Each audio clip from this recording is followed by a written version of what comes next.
Have you ever experienced a moment so eerie, it lets you question reality itself? It's an inspired and 80% true story that you don't want to miss. Join me on this journey.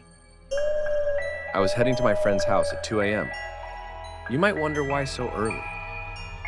Well, we run at the hilltop at 4 a.m., and in the meantime, we steal a liter of milk from the shop's delivery van. It's a small theft, and the shop owner rarely notices. But karma, as they say, is a bitch, and I paid the price for it in a way I could never have imagined. As I approached the bamboo forest, which stretched for nearly half a mile, the night was unusually cold. The trees loomed tall and dark, their rustling leaves whispering secrets in the wind. The forest always spooked me a little, especially in the dead of night. I felt a chill that wasn't just from the cold. The loneliness of the moment crept in, making me quicken my pace. Turning left at the end of the forest, I saw Raw emerging from the shadows. Relief washed over me. Seeing him brought a smile to my face. He was the kind of friend who made the world feel a little less lonely. I joked, "Wow, today the sun must be rising from the west."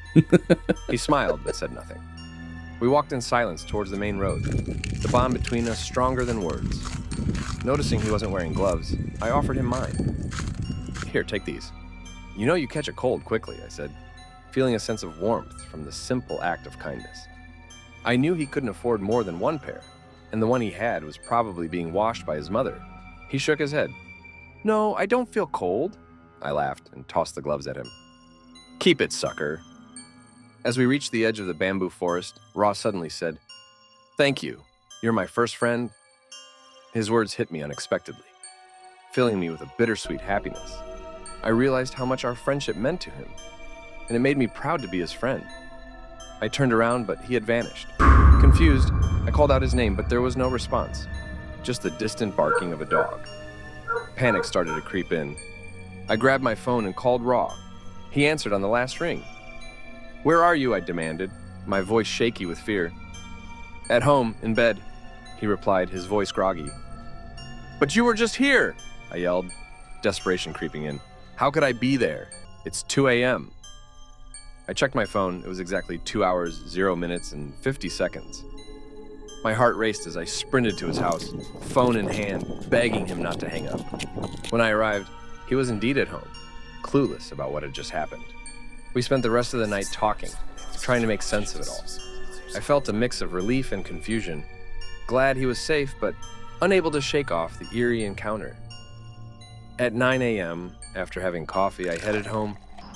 The warmth of the morning sun and the comfort of our friendship gave me a fleeting sense of normalcy. But as I passed the bamboo street, I saw a crowd. My heart pounded as I approached, fearing the worst. Police and medics were there, removing something small from a box. I was very spooked, so I went there with my heart beating like crazy. I was remembering horror movies where the main character's dead, but doesn't know it until the end. I had the same feeling, like, don't let it be my dead body there. As I got closer, the air was thick with tension and whispers from the onlookers. I caught a glimpse. It was a dead child, abandoned by a teenage mother. And do you know what I saw? It will blow your mind, too. The dead child's tiny hand was clutching my gloves. If you're the kind of person who enjoys a good scare, then our channel is a veritable buffet of terror that you won't want to miss. Hit that subscribe button, like it's the only thing standing between you and a ghost that is watching with us. And while you're at it, why not take a peek at our short playlists in the description? It's like opening a Pandora's box of chills and thrills. Except you don't have to worry about unleashing evil upon the world. Just pure, unadulterated horror content. Thank you for your bravery and support.